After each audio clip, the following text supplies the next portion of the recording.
there is a good kind of deja vu. That's being at Roosters on a Monday, talking with Justin Zwick, Nicole Cox, Bobby Carpenter, Jeremy Birmingham. It must be deja vu when she's with you. That's the great kind. When it's the live show, brought to you by Tansky Power Sports and Bryant Heating Cooling Systems, I take that every Monday. Now, the bad kind of deja vu is looking at the scoreboard and seeing 13-10 again. I mean, is that like the irony on that? I don't know how that's possible, Bob. Because that's the only way we can lose. Because I was assured by people on the defensive side of the ball, if we score 16, we win every game. Or at least we score 17, we win every game. Yeah. And I mean, it would have worked. Yeah. It holds true. Yeah. And if we could miss by the way, like, and the manner of which it happened with some another missed field goals. Very similar. In a dome. Like, there's no wind. There's no cold. That nice ball is nice. Maybe that's what's hard about it. I look like me on the first tee box when I haven't warmed up. There's no way. I know Nicole was just in pain. She's talked all year about the kickers and Jaden Fielding, and then here we go again. Yep. I you know how I feel about it. I just don't, and I get it. It's their job, but I also feel that it takes. I mean, if you're down to the point where you have to rely on the kicker, it took the team dropping the ball here and there for it to get to that point. So it's just they take the brunt of all of it. And, I don't know. There is the argument where, like, just score a touchdown. Leave no doubt, knock them out, I'm told. Yes. And that's part of it. All right, so Ohio State lost the Big Ten Championship game 13-10 to Indiana on Saturday night. In case you missed it, which I know you didn't if you're watching this show. Maybe they're watching to catch the details. We can break all that down for you and recount it for you. But then on Sunday, Ohio State still only dropped down to the number 2 seed, so they are going back to the Cotton Bowl for the third year in a row. They will play either Texas A&M or Miami. So, Nicole, we can focus on the negatives, which we're going to do.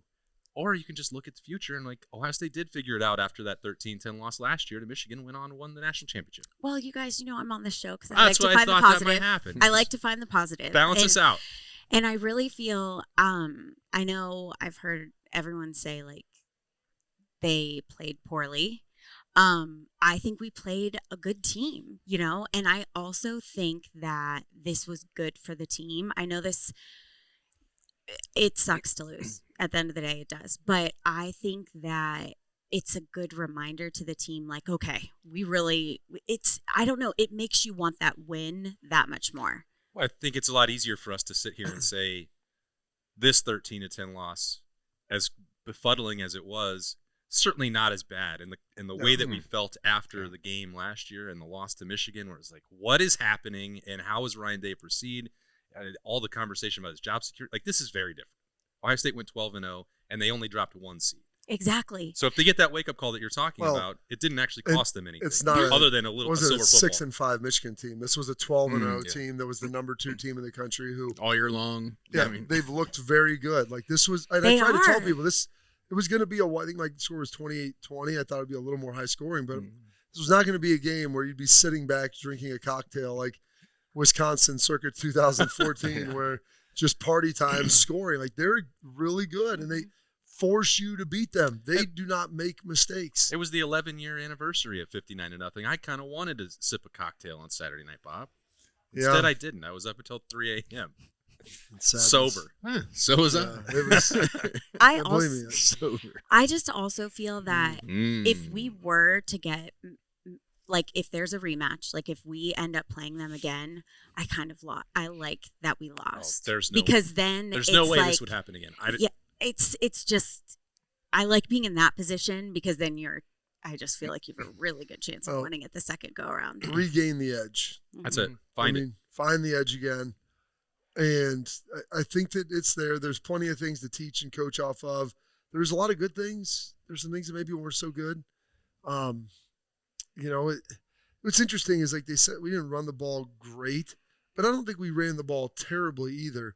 If you take out Julian Sachs, which was the bigger problem. I mean, quite a problem. Bo Jackson averaged almost 5 yards. He had 80 yards? Yeah, he had 83 yards and 17 carries. Like, he was effective. It wasn't dominant. There were also like 3 that were just like a shoestring away. And again, that doesn't justify it. No. But they were really close to cracking that game open. And by the way, those 2 drives in the second half, cracks the game open. Then like they were marching up and down the field. It was obviously just the red zone problems that Jay-Z we've also talked about for 3 months. Well, and that's the, it kind of goes back to the issue, well, not an issue, but the way we've played all season long is we're going to slow this game down. We're going to drive on you. I mean, we've had, multiple games where we've eaten up a ton of clock, and you eat up 15 minutes of clock in the second half. You just have to score. I mean, when you're inside the 10, I mean, you can't eat that clock up and come away with nothing because this is a team that can go out and do things. And we were down at that point in time anyway. So, the first one, I would have been okay with him going for it on both of them. Yeah. But, QB sneak, I was like, hey, all right, finally, QB sneak, here we go. And then, oh, nope, his knee, he slipped and his knee goes down. And, 2 weeks they say the ball wasn't far enough there. And, all right, we lose that one. And I guess it's just like we played really well as we have all year from 10 to 10. And it's just like we just can't figure that out. And I'm tired of these 13 and 14 packages where it's just like we're not figuring it out. We've done this all year long. Why do we bring 22 people into the box when we don't do it very well? Very well. And it's just frustrating because every time, we got a big third and one coming. Nope. Shrink it down, and here we go. And it's like, this doesn't seem to work for us. Why do we keep banging our head against this? I don't even know if it's like the tight ends with what they're doing. It may just be like offensive line. Well, 1,000%. But when you bring everybody in, you're not spreading people out and saying, hey, we have two of the best wide receivers in the country. What are you You're going to have to worry about these two, and then maybe that opens a lane and for us to run. Oh, yeah. You have to make decisions on who you're going to double and what you're going to do and how it's going to look. So that you're right, Justin. I mean, that's another piece of something that they've got to deal with and they've got to figure out. Moving forward, third down's not exactly great either. We got our first third down in the middle of the third quarter. Yeah. I mean, that's not you can't win that. Well, that's not also not typical for this team. Exactly, like, they're very good on third down, and I think 4 of 12. Indiana what was theirs? They were, I don't know, maybe 6 of 13. I think is what it was. And when you play the way we've played, you got to get third downs, right? Because you're slowing the game down. You got to keep the drive alive. Yeah. Exactly. And so that's what we've done. We haven't really tried. We'll have some big hits, but we want to drive the ball and dominate the clock. And defensively, I will say defense I thought played good. I'm not mad at you. Can't be mad at the defense at all. 13 points against that offense. I'm gonna always just look and say, fair enough. Maybe you could have got the ball back at third down because people are like, that 3rd and 5. Defense got to play better. I'm like, listen, man. I mean, you give up 13 like against one of the top 5 scoring offense in the country. Like you've got Heisman winner probably at the quarterback. I have a theory about what could help the Ohio State defense, Bob, and that's if their opponents weren't allowed to legally hold them. Oh my God! Or tackle them to the ground. How bad was that? I thought, Kenyatta Jackson would have been, especially if you don't get ejected for headbutting a referee anymore, which is the new precedent in the Big Ten. I think that would have been entirely justified for him to do that because what was happening to him on Saturday night was absolutely insane. There was some tackling, criminal, like legit tackling going on. And it brought me back to the Notre Dame A&M game where the Notre Dame's nose on the 4th down at the end of the game gets tackled. And people are like, well, it's one play. I'm like, but it's the last play. It's a big play. That wasn't like a 50-50 call. The guy jumped on his back from behind. I'm like, well, that happened to Kenyatta here. There's one on the edge where he pulls him down, turns him. There's 4 or 5. And I get you're not going to get calls inside on things. There's a lot of holding that goes on. But when it's out in the open, it's that egregious. That's when you have beat somebody and they are tackling you to the ground from behind. That's pretty much a flag. The college football has to do something about that, like just in general, because that's the one thing is like holding over the top and like you keep it in, but like when you're beat and it's a salvage move to die, like they just don't call. I don't know how they're not calling that. I don't know either, and I don't know if it's the umpires just that bad or they're just choosing not to call it. I don't know which is which. Yeah, but even with all of that, like they played well enough. To be able to win defensively. You just wish maybe you could have got off a third down here or there. Maybe when they got some pressure on Mendoza, it was good, but it wasn't, people yelling, like, Arvell Reese should have been more involved. I'm like, well, they do different things. They were getting some pressure, and they should have had more. Yeah. Guys were winning, and maybe they thought that we can beat them up front with 4. We don't need to scheme up a whole lot more. And by the way, they're just going to hold those guys too. So why rush them? Yeah, that a little bit of a sidetrack there on the journey for Ohio State. But if you're looking for your next adventure, head to Tansky Power Sports, your one-stop shop for ATVs, dirt bikes, golf carts, and more. Whether you're looking for speed, power, or versatility, Tansky Power Sports has something for literally everyone with the best brands and expert service. Visit Tansky Power Sports today at 2491 West Dublin Granville Road, or browse their huge selection online at TanskyPowersports.com.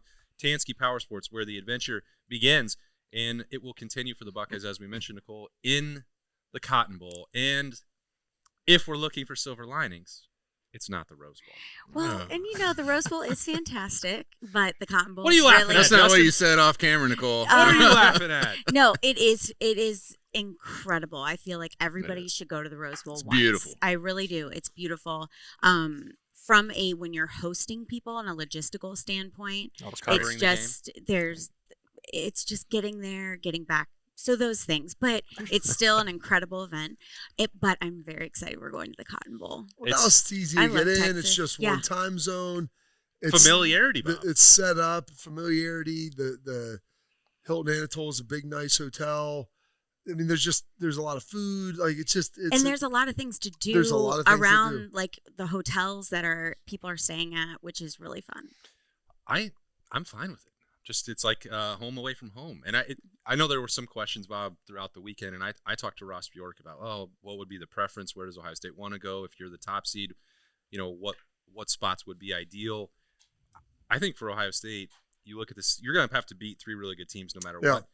But it actually became a conversation on Sunday that even the Sugar Bowl was an option here because of the moving parts with playing Texas A&M in Dallas or Miami in Miami, and believe it or not, like Georgia having to play Tulane in New Orleans. I know that's not a huge fan base, but like there were a lot of geographical components and home field advantage things in here.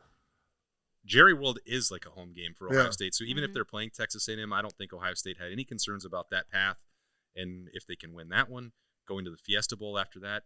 In terms of locations and opponents, it'll be interesting to see where Indiana, should they win, where they choose to go. And I think that'll be part. It's locked in. They already picked the. They would go to the Orange Bowl. Or excuse me, Peach Bowl? The Peach Bowl, yeah. Okay, I was curious. I like the Peach Bowl too. Is Georgia the 3? So they would rather play Georgia in the Peach than go out west. Well, Georgia. Or no, Ohio we State would played be in Georgia. the Fiesta Bowl. That's right. Never mind. We're 2-3. Yeah. Gosh. So good there. Yeah, that's actually. Well, I think that's probably advantageous for both. And Ohio State didn't want to play Georgia in Atlanta either. So no. Yeah. I understand that. I think that path is good. I think if you look at Texas A&M and Miami, we'll have plenty of time to break that down, depending on who wins. But like in terms of the way that the committee handled the seeding and Ohio State not really being punished, and then the location, I don't have any issue with the way the committee handled it on Sunday. Yeah, I mean, you dropped one spot, you lost the game by 3 points. Well, I mean, they come out and say we're not going to hold it against these, and it worked out with Alabama too, right? They stayed right where they were before. They're the only team that didn't drop at all. Well, not sure that makes a lot of sense. No, but I mean, I do like what they're saying. Like, you're playing in this extra game, we're not going to kill you because of it. I agree with that. What's interesting is since the advent of the playoff selection committee, Bodie, our producer, over at the Fan, how did he take he is a Notre Dame fan. Oh, that's right. I forgot about him. Did he take today off? I got to see him tomorrow morning. I was thinking when BYU went down and scored, he's probably like, "This is terrible." They just went down. They might win. They did, yeah. Which Notre Dame, I feel like for them to get in, they needed 2 things to happen. They needed Duke to probably not win, Virginia to win and get in, because then they could have said we have an ACC representation, so we're okay. And then you probably needed BYU to lose in a closest game, but not win. Lose in like a close game, closer. And there's been like 88 conference championship games since they've been doing the selection committee. The losing team in the conference championship game has moved down 85 of the 88 times. Gosh, I wonder what one of the. I bet there the was more 3 than one were exception probably there. all Alabama. There's one with Georgia that's involved, and I forget who else is the third. But imagine that. Yeah. Some of that it doesn't really impact Ohio State at all because they know what's in front of them. And Nicole, you mentioned sometimes there can be a benefit to losing and going back in there. We just saw that with Ohio State last year. So that's Ryan Day's got that in front of him with this team. Did they have the players only meeting yesterday? Well, they had a meeting at 12:45, which they don't always do it. We went in. I was watching the selection show in the team meeting room at the Woody on Wednesday. I was texting Austin when are they gonna let us know? Because it was just dragging out. It was dragging on. But then they're like, "Well, you have to get out of here. We're gonna have a team meeting at 12:45." I'm like, "That's not normally how this works," but they did. They handled all that. Now Caleb Downs was flying across the country to win some awards. Congratulations to him. Won the lot trophy on Sunday night. I think there's another one maybe in his future. But they immediately got to work on that and say, this is what the practice schedule is going to look like. Here's the things that we've got to get corrected. I don't think that there was, Bob, as much need for blood and sweat and tears the way that there was a year ago. But there still had to be hard conversations, Nicole. They have things that they know they have to get corrected. It's never good to lose. I mean, I completely agree with that. It's never good, but this definitely gives them more drive. You know, like it's kind of like, oh, we were doing so great. And they should still be really proud of themselves for winning against Michigan. I mean, that feeling, like when I think of that, I was like, oh, I don't want this Big Ten loss to shadow how awesome of a game, you know, Michigan was. And so, but I think it just gives them drive. They learned a lot. And if anything, this team has shown they're really great at learning from their mistakes, in my opinion. Yeah. Yeah, and so I'm excited to see how this run goes. Yeah, we had Mike Bennett, an old friend of the program, on the post-game show Saturday night, and he brought up something I thought it was interesting. He's like, he felt like this defense and this team had been playing with like a manufactured chip on their shoulder all year. You know, after you get through Texas and they're just coming up with things that, you know, to go into each week. He says now they don't have that. You know, now they have a loss on their schedule, you know, on their record, and you know, now they just pin their ears back and go play off of that instead of having to each week kind of figure something out of, well, this quarterback's going to run all over us and we got to stop him. You know, like they're manufacturing that throughout the year. And now you got a loss and you got a team out there who's going to be in the playoffs who gave you that loss and you want to see them again and do everything you can to get there.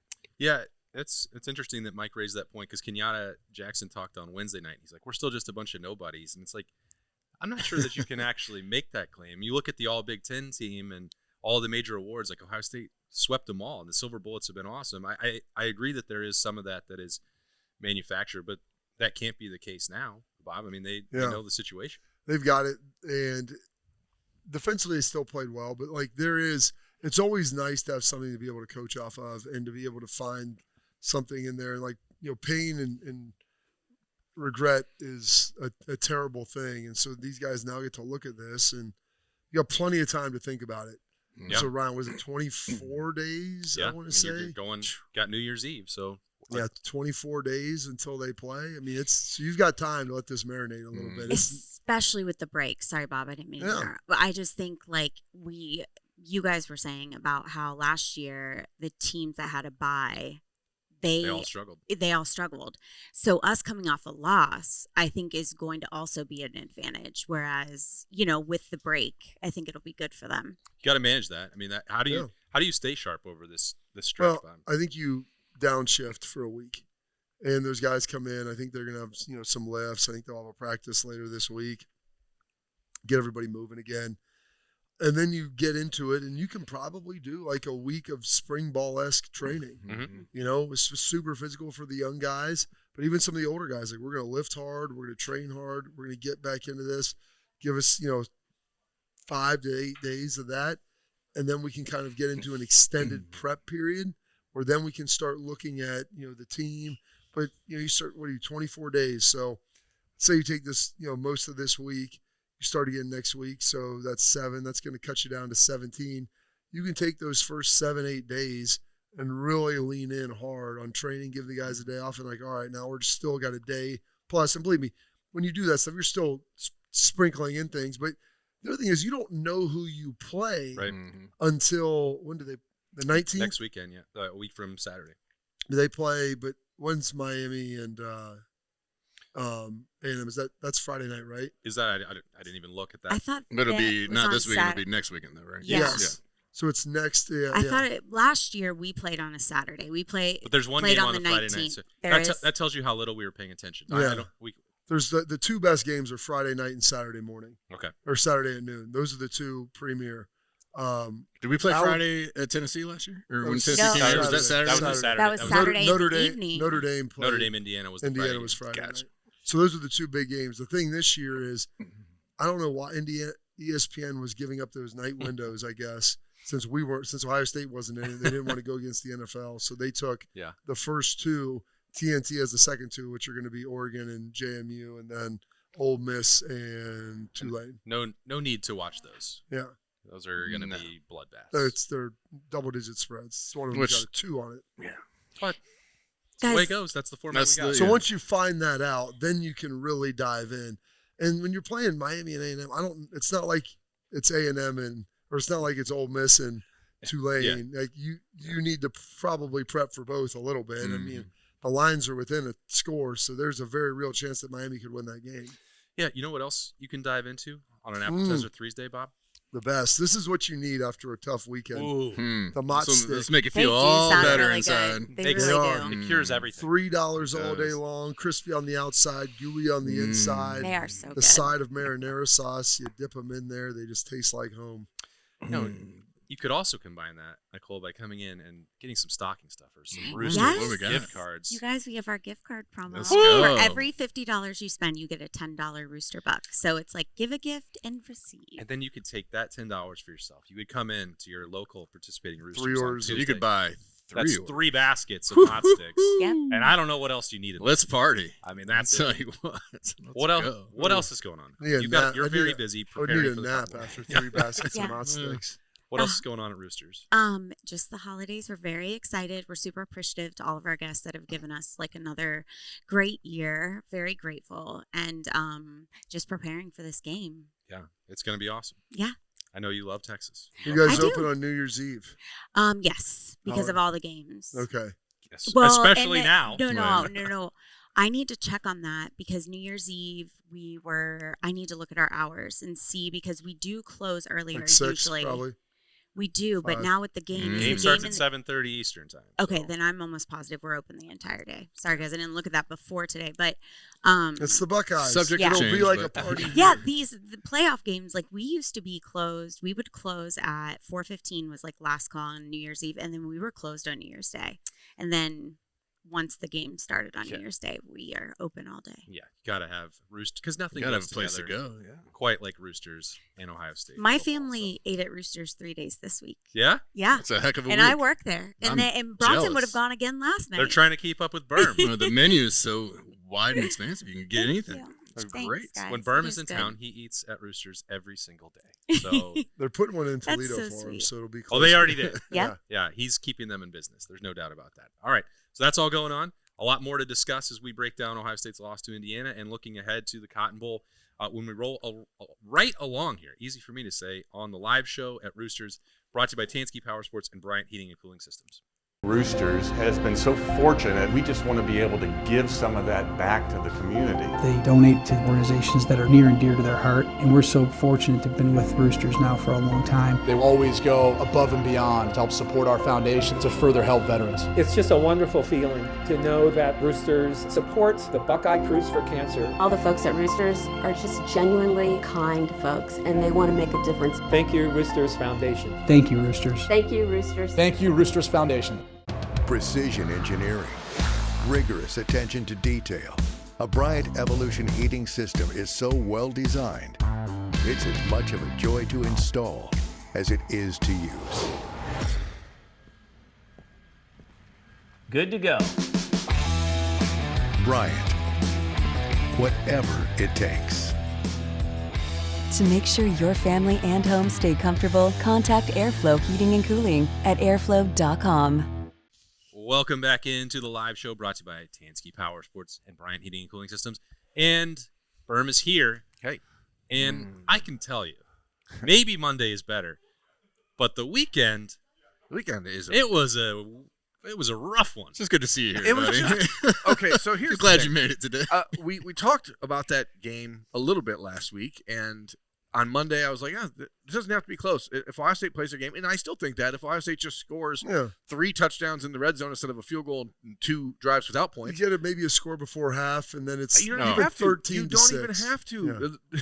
They had 3 possessions inside of the 10-yard line. They got 3 points. And we keep talking about the 2 that they didn't score on, but they were also inside of the 10 after a 52-yard pass to Jeremiah Smith. And then as soon as getting to the line and getting fast and playing with tempo and getting aggressive, they just went right back to doing the same boring crap in the red zone that doesn't work. So that ends up being a field goal on what should have been a momentum-changing series. They let Indiana then come right back down and put a field goal on the board. And the fact that Indiana stopped you, how do you field goal there? Like, you feel really good as a defense after that. Yeah. Like, that's what we've been saying about Ohio State's defense all year. It's just limiting the damage. It's and you watch it, and so I didn't think if you add, let's just put those those touchdowns on the board. It's 28-13. That's a pretty convincing win against the number 2 team in the country, and it shouldn't have to have been close. But then everything happened in the middle of the week, and you're like, okay, this feels just kind of disjointed. Don't like it. Saturday morning, we were sitting in the hotel room watching football. I'm like, man, I just don't have a feel for this game at all. Like, I all of a sudden, it's like I don't have any idea what the mood of this football team is, because we hadn't seen them in a couple days, which is normal. But like, because Ryan's been so insistent on process and all that stuff, we've routine. We've seen them, we've heard from them, all the other stuff, and it just felt like things were not right. And then walking into the game, I told Austin and Mick Walker, Letterman Row, I'm like, Ryan looks super uncomfortable right now. He does not look himself on the field. He was out there just kind of kicking the dirt around, walking around like, I don't love it. You mean the pellets? Yeah. The coconut husks. The coconut cardboard or whatever they've got out there. I was like, this doesn't feel right. And then you watch the team and they just look so disjointed. And then all those things, and it comes down, you still should have won the game. And you know, that's where it gets frustrating, because Ohio State is so talented. They're never at a talent disadvantage. So anytime they lose, it is always execution. Or preparation or prep. And I think that this week, I think that was clearly how much of it do you think was collision? Obviously the Heartline thing in South Florida played into it some. But even not even just the Heartline thing. The signing day on Wednesday. Penn State was trying to hire Matt Patricia or interview him. Like, they had talked to him on Wednesday, then they were supposed to come back on Thursday, and on the way there, like, diverted and went to Ames, Iowa instead. Like, they're just all these weird little things, and I don't. You spent a lot of time with Matt Patricia, I'm sure, in the last couple months. I told him he's not allowed to leave during the week. They need to put that contract. Birm said this last week, and I'll reiterate that contract offer needs to be in front of him right now. You don't need to wait. Like, why play games here and because he's going to get a raise. Give other schools a chance to, or other. He doesn't want to leave, or NFL programs or other college schools. I just don't. Whatever. That's a totally different thing. Just get it done. Like, it's okay. You don't have to negotiate it. Just say, here's the contract. What do you have when you came in? A 2-year deal? I mean, that's been traditional. Is that a traditional year? I think. I think. No, anyhow, there are a couple more on there. But then you obviously have and a couple more minutes. You have that going on. You have the Brian Hartline stuff going on. You have the signing day stuff, and Ohio State being forced to basically negotiate against itself for Chris Henry. Well, that's the other thing, the signing day and then the Chris Henry saga, which it felt like 2 extra days. That was more important to everybody I was talking to than like Indiana preparation. Because Ryan Day is forced to worry about texting his agent during practice and calling his agent after practice and calling his agent before practice. And it's like all of these things are going on, and none of that is an excuse for the team to not be ready. Like, if that's part of your job, you get paid $11+ million a year, you better find a way to manage all that time and make it work. But it just didn't. And I'm telling you, it was very similar to a week ago when I watched Ryan Day walk out of the tunnel at Michigan. I said, Michigan's in trouble. And when I watched Ryan Day on the field on Saturday, I was like, Ohio State might be in trouble. Yeah, I think there's a comparison that Ryan Day makes to preparing for a test and actually studying. And the smirk before Michigan, he knew that he had all the answers and that Ohio State was going to pass it. And I think on Saturday he was unsure. Like, he was, maybe the pieces were all there and you had done a lot of the work, but you didn't know every question you were going to Part of it is, too, you played Michigan the week before. There was a good Michigan team that, obviously. Was that different than Purdue? That was the point. With the week off before that? Yeah, in Indiana, I mean, they played Purdue. It's a 50-point margin of victory or whatever the heck it was. So you're coming off of that. I just think the culmination of all of those things just made it a little funky for what you had to deal with. Plus, there was an idea, like, you thought it was going to be Indiana, but there was realms leading in that it could have been another team should something have happened. So. But also, and I know people will hear that and think that it's just excuse making. It's not. I just don't. They weren't ready for that game, and I don't know why. I don't know who entirely is to blame. Obviously, the Brian Hartline stuff is going to be talked about as a regular issue, but that's what you have to deal with when you're at Ohio State. Every year that's going to happen. So until the college football calendar finds a way to fix some things, the Buckeyes will have to figure out a way in the future to not allow themselves to be so distracted. Yeah, what did you think, Jay-Z, of that offensive game plan and Brian Hartline's role in that? I mean, Ryan Day is reiterating over and over that Brian, for whatever reason, there's still speculation. I mean, Birm and Bob and I, Jason. I saw that he was not going to be with the team here through the rest of the playoff. That was I did see something about that. Someone put that on Instagram, and I was like, oh, and that's not. I didn't see anywhere else that was being reported. Doesn't match the conversation that I had on Sunday in the Woody and Ryan Day was also saying it publicly. Brian was calling plays on Saturday night. He has called plays, and he's going to call the plays in the Cotton Bowl. Now, they reserve the right to change their mind. Yeah. And maybe at some point this double duty, because Brian Hartline, as we sit here right now, is in Tampa, Florida, not in Columbus, Ohio. So, I think Ryan Day is going to have to take a more influential role in the game planning. It's a tough decision to make because you want your guy to finish out with you. And I saw the one clip I saw on Saturday morning of game day was Saban talking about it, and they're like, "Well, you told so-and-so you told Lane to leave." And he goes, "Yeah, fair, but we had went a week or two and we just didn't like how it was going. So, hey, we're going to go ahead and thank you for everything. This isn't that way yet, but they may get down to it. Brian's down in Florida all week, or however many days he is this week. Maybe that's a conversation they had. Like, hey, we really appreciate and know this isn't perfect, but maybe we do." And I'm not calling for that by any means. Brian's still giving everything he has to this. It's just a lot of stuff for him to juggle between staff and recruit. I mean, just everything that goes into what he's doing now. Even if Brian Hartline didn't have that happen last Wednesday, the preparation for the Big Ten championship game is going to be different because of signing day. That was going to happen no matter what. But now you have, and Ryan Day said it during his press conference on Sunday, like, well, thankfully, he said, I'm going to have a lot more time to be involved in the game planning. So that is the next 3.5 weeks. And so whether it's Brian Hartline helping him or Keenan Bailey or Tyler Bowen or everybody, which I assume it will be everybody, you have to just kind of assume it's going to look a lot better on December 31st. Well, you would hope it would look a lot better. I don't. We've seen this happen at Ohio State before. Tom Herman had no problem balancing it in 2014, but the world was a lot different in 2014. Yeah, there was no portal. There was no a lot of different things going on. I mean, right now, this week, these guys are having to have the conversations with their guys in the room of what their futures look like. NFL draft, transfer portal conversations, all that, right? Yeah, and so that's what they're doing, and so I'm sure Brian will be able to manage that and handle all that. And really, this week you're not doing a whole lot anyway. It'll be more a function of, okay, next week you're starting to juggle some of the portal stuff down there. How's your staff looking? Who have you? About the time we know who we're going to be playing, he's going to be a lot. If this week was relevant to game planning, Brian Hartline would be in Columbus. That's the bottom line. So he's not there because the players are not there. And Ryan, even this week, is like, I'll be around. I got nothing going on. Like, it's nothing really happening. I got nothing going this on. week. I don't know if that's really you know what he's he's not like he's in there grinding. Yeah, relative to his normal day. schedule. Right. Like, you can't go out and recruit. Like, there's no recruiting to be done. The class is signed, Yeah, Ryan might get involved in some of the conversations of coming and going, what that looks like. I'm sure they're reviewing portal entries, they're doing that kind of stuff, and evaluating guys like that. But this week and the next week are about preparing for a game that you don't know who you're playing. Yeah. So you can't really get into game planning until December 20th anyway. Some of this stuff, Bob, I think, Ryan Day is going to be more influential in the game planning process, but that's not dissimilar from the way Ohio State did a year ago. Once you got to the playoff and all the other stuff kind of faded away from the CEO, like even when Chip Kelly was there, this doesn't have anything, it has something to do with Brian Hartline, but Ryan Day was going to be more involved in the postseason no matter what. Once you get to these playoff games, like no stone is left unturned. So he was doing that a year ago, and he's going to do it again now. Yeah, like you said, the other responsibilities are all stripped away. Once you realize what your guys are doing, and then you start making your targets in the portal. But, the NIL is a different space than it was 2 years ago, 3 years ago, from how it's managed now. And the infrastructure that's built up, your players are here, who you're keeping, who you're going, like who's healthy, who's not. But I do like the fact you get a couple weeks off, you get some guys to get healthy.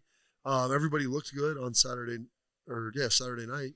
But it's never bad to get them back in the weight room. Maradi will get with them a little bit. But, Ryan, this is the slowest time for these coaches that they probably have all year. It's like on the cusp of the big, most important things, but you don't know who you're playing, so there's nothing to do. Is this a big 2 weeks for Mick in the weight room? I think so. I think he did a great job last year having these guys ready to rock. I mean, these 2 weeks here, maybe they hand off to him a little bit. They had a very spring ballish feel last year when they were going through the preparation and training. And so maybe not as much this week. End of this week, they'll start probably ramping it up. But I bet next week will be a pretty solid lift in practice week. I think they're out of school by this point and getting a chance to kind of go at it and spend all day at it. Yeah. And I know that there's a lot of people who will watch this and think that's excuse making, but there are a few things I think Ohio State fans should be very concerned about, that I, as an Ohio State fan, as someone concerned about. The conversation all year long has been the issues are always there. You can't wait for a loss to fix them, right? Okay, so why didn't they get fixed? Because the red zone issue has been there all year long. It's not a surprise. The right guard issue has been there all year long. 3 weeks ago, Ryan Day, in the post-game press conferences, well, you guys all saw what I saw. So, like, those are not things that are new. So just because Tegra Shabola and the right side of the offensive line played a lot better a week ago against Michigan doesn't mean the issue But it's is a fixed. very different type of defense with how they Much play. different. All the slanting the defensive line was doing, totally different. A lot of free runners. I get it. And then there's the other side of it, which is Ryan Day saying a month ago on the Pat McAfee show, or 3 weeks ago, when it's time to step on the gas, we're going to step on the gas. And that didn't happen on Saturday, when clearly you needed to step on the gas in order to put Indiana at a disadvantage. Not going any tempo in that game. I was surprised there was no tempo. End of the first half surprised the heck out of me. We had 2.5 minutes to go, and we did nothing with it. I'm not even I don't even have a problem with that, really. If you get the first down there, I think things I thought change. they did there on that. No. They got sacked on third down. So once that happened, you're like, okay, this is now you're like, try to waste some time. I don't even have really a problem with that. Him and I talked about it on Saturday, but I thought the third down play on the first red zone possession in the second half, the one that led to Julian on the sneak, I thought the sneak should have happened on third down. But that's irrelevant. Or just not a sneak with Julian Sand, because this is 2 weeks in a row. Carnell Tate off the field. Like, you just can't keep taking Carnell and Jeremiah off the field. You are doing your opponent a favor. Stop doing that. You know, there was a band back in the 70s that featured didn't have a lot of songs that featured the cowbell. And they said he'd be doing themselves a disservice and every member of this band if you didn't perform the hell out of this. I feel like maybe that's it, by taking them off the field. Yeah, you're taking your cowbell away. Yeah, and that's like we need what more you're known. cowbell. Need more Carnell. More Carnell. The cowbell / Carnell is why people know who you are. Yeah. So play the cowbell, and when you take those guys off the field, the defense, you can see it. They're like, whew, thank goodness. Oh, as a corner, like, all right, I'm good. Well, yeah. We're just gonna go play in the box and cover a couple tight ends, maybe if they come out. Fourth string tight end or Carnell Tate. Yeah. I don't know, which assignment do I want. I don't know. That's where I mean, if I think about Saturday from a frustration standpoint, that's where I go, because these are things, and Ryan Day said all year, the problems are always there. Well, the problems are still there, and they didn't get They're adjusted. the same problems. You look up on a 3rd and 1 in the goal line, you're like, it's all shrunk in. Like, we knew this. Stop taking Bo Jackson off the field. Then there's inside that, too. inside It's the like, 5-yard line. You think about the things throughout this year that we've talked about, and in the moment, they're still winning every game by 3 touchdowns. Like, it does feel nitpicky, but the reason that we've talked about Tegra Shabola and right guard rotation or red zone deficiency is because when you get to games that matter, those are the ways that you could lose. And they did lose because of those things on Saturday night. I wonder how much had to do with Padilla, being out for the last Gabe couple. Van Sickle played a great game, and the 2 most productive drives that they had up and down the field were with. And the Gabe crazy Van part Sickle is, out there. about 3 weeks ago, we went into, I don't know what game week it was, but it was like, we're gonna look at the right guard. And then Tiger played like the next 3 weeks, and nobody else did. And it's like, all right, well, maybe they figured this out. Maybe that did light a fire. And then he played Michigan very well. He played every single snap against me. And then it's just like, all right, here we are. And in the third quarter of the Big Ten championship game, we're taking him out and basically benching him. Yeah. Because I don't think he came back in after he went out. He did not. I mean, he got I believe he played the first drive of the third quarter. That didn't work out. Then they played Gabe Van Sickle the rest of the way. What, you mean the 2 back-to-back sacks for a loss of 22 yards those were the ones. Wasn't ideal? No, those didn't. After you had 3 runs that got you to midfield and you were gashing them on the ground, then you decided to start passing the ball for some reason, and then you gave What do you want? More passes? Or yeah, more I don't know. I want you to do what's working. You want Carnell on the field or but off there the were field? also opportunities where Ohio State got in its own way by something would work, and they would immediately do it again, and then he'd be like, well, we just saw this, and we're going to stop. I did that with the run game. It's like, okay. I didn't really understand the game plan, and as Bob, you alluded to this when you're talking about not just the score, but the way Ohio State loses. Like, they have to beat themselves, and they did. Like, period. I don't know that there's any other argument against but that. Indiana's Indiana good. deserves credit. They are They're a good. good team. But, I think Ohio State lost it more than Indiana won it. That's my personal opinion. Not great on third down. Not great in the red zone. Didn't get off. Special teams didn't kill us, which I was kind of worried about. They did miss a few. My bad. I was thinking punt block and punt return, but the field goal. So special teams wasn't good. Oh, and we didn't handle their pass rush particularly well. Like, their defense swarmed. Yeah. Like, we did not. I don't think we had answers for them bringing pressure. No. Like, a lot of times I'm like, all right, they're blitzing here. Replace him with a really good receiver and throw him the ball instead of holding on to it. None of that seemed to happen. Yeah. Going against a team that you knew was going to bring pressures, you knew was going to try and mix things up a little bit. I don't know how they don't have a slant. This guy comes, slant, right behind him. And just screen game. Yeah. It seemed very strange. And I think my frustration with the end of the first half was just, you always talk about winning the middle eight. You got over 2.5 minutes to go down and put a score on board or kick a field goal or something, and it just felt like we were lackadaisical and just, all right, we're huddling, we're taking our time. And I understood it for the most part, but at some point I just wanted to see something to try and go win that middle eight because we weren't at that moment in time. And we didn't coming out in the third quarter either. Well, that's what I'm saying. Like, you get into that position on that final drive of the first half. You feel like if you get a first down, then you start picking things up. But you get sacked on third down. Well, the third down and sack, so you're like, well, okay, this drive's over. And then you come out in the second half. You establish the run early. Bo Jackson played a pretty good game. I know people are going to look at the total yardage rushing wise. Yeah, he almost 5 yards. Like, he had 4.9 yards a carry. Was the leading rusher in the football game. For all of the discussion about Indiana and their offense, like, Bo was the leading rusher in the game. But why is he not out there? Why is he not touching the football on 3rd and 1 multiple times? Yeah. Or 4th and 1? Just you load up with 14 personnel, and then you roll out and you throw one. You have one receiver in a route, and you're running like an out to the sideline on the short side of the field. It's just weird stuff that just was not. Like to run to the short side of the field a lot too. You're rolling Julian left and forcing him to throw. I don't know. It just wasn't. It just didn't seem like a well thought out plan, and that's when you lose. So coming out, they had an 11-yard pass first. Yeah, down. the very first play we got a first down. But then they had a 2-minute, and then 2-minute timeout. Then they ran a 4-yard run, and then after that was the sack. Because I thought we got a first down like right away. I'm like, all right, let's get up to the. And like I thought we had time before the 2-minute went, and we just kind of got in a huddle and let the clock run. And I'm like, what are we doing? Yeah, like, let's go try at least. I know we wanted to not give them the ball back without a lot of time, so I get some of that, but it just didn't seem like we had any urgency whatsoever, like we weren't even worried about it. Yeah, well, it didn't work. No, a 3rd down sack, I get that part. But also, there was a time when Julian Sayin didn't get sacked. Yeah, he used to be a time got credit for it. Throughout a whole year, we had 6, and then in one game, we had 5. That to me is the most befuddling thing. Yeah, and they pass pro'd very well all year long, and that's the one thing they did seemingly do well, and this game they just lost. Yeah, I mean, Indiana deserves a lot of credit for that. They confused Julian. They muddied the picture, and they did. And he did not handle the pressure very well in the first half. I thought he played pretty well in the second half. The offense was not a problem in the second half. The red zone offense. And his numbers, 21 to 28 or 29? I mean, like his numbers are actually pretty good for not bad. Kind of how that first half went. Just when the red zone and on 3rd down wasn't as good as you need to be. And a lot of those were sacks on 3rd down. Mm-hmm. And there could have been more. He was under duress. Yeah. Let me ask you this question. Obviously, last year, coming out of the Michigan game, you knew the day after exactly who you were playing. You had 3 weeks to prepare. The game plan for Tennessee sort of reflected that, I thought. Like, you come out, you're aggressive. When you're in this situation, I mean, you've been in the NFL playoffs at some point in your career. When you don't know who you're playing. I had one bye. We lost out of it. We were the 1 seed. How does that affect things when you, like, that week, in this case 3 weeks or 2 weeks, when you don't know who you're playing? How do you handle that different? I think it's you go good on good and work on some of the things. Like you go red zone and you work your butt off on it.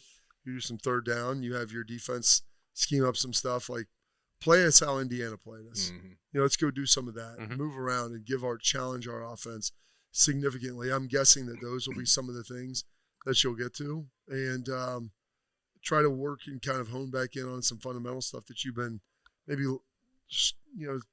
sliding over a little bit when you get deep in the thick of the season. But are the coaching staffs right now watching tape on Miami and A&M? Might catch a little bit of both of them. Yeah, 100%. They're the advanced guys that are scouting. Like they're looking at both and seeing what's out there with them because they're different teams very different teams on how they play. I mean, Mike Elko is a really good coach. I don't think they're quite as talented as Miami, but they're better coached. Better disciplined. Better disciplined. Less likely to make a backbreaking mistakes. But yes. We'll have plenty of time to get into that. Miami just let them beat themselves. You can let Carson Beck go beat himself. That's for sure. And maybe he will do that. It looked like that was the Saturday at noon game when they flashed the bracket up there, Bob. But I don't remember. I still don't know that because. But also, if you're an Ohio State fan, you have a couple weeks of an opportunity to buy tickets for a game. Buy the tickets. Buy the tickets now. Get the flights. Buy the tickets. Start driving now. Start driving. Especially because if Texas A&M wins, the price of those tickets is going to go up dramatically. So grab those now. We have already made all of our travel arrangements to get back down to Texas. That is a holiday tradition for the Austin and Birm Show. We'll figure out what we're going to be doing for that final pregame episode of the live show when we get there. But that's a conversation for another day. We still have next Monday, and we'll still be talking about either Texas A&M or Miami. Next 2 Mondays? Next 2 Mondays. Oh. Well, at least we'll know who we're playing the second Monday. Second time. We'll actually have some answers to that. But we'll still be talking about the Buckeyes when we come back in here next week with the entire team on Olentangy River at Roosters. The room is awesome. Don't miss it. You can host some holiday parties back here. That's a heck of an idea, Austin. You can see, is Jay-Z's photo up? No, they threw that one away. No, they've got him. I saw they were trying to they were in here last week. Yeah, they're trying to find just the right spot for that. But thanks to Nicole Cox and the team at Roosters. Thanks to Jay-Z and Bob. Thanks to Birm. I am Austin Ward. This has been The Live Show, brought to you by Tansky Power Sports and Bryant Heating and Cooling Systems at Roosters. Fun, casual joy.